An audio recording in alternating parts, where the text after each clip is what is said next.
સીતારામ મિત્રો, આપણે હોટલે જવા માટે થઈને નીકળી ગયા છીએ.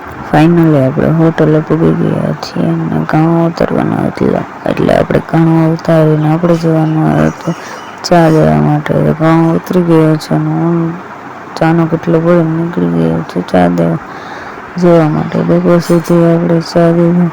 ત્યારબાદ હું આવી ગઈ હોટલે આવી અને જમી લીધું.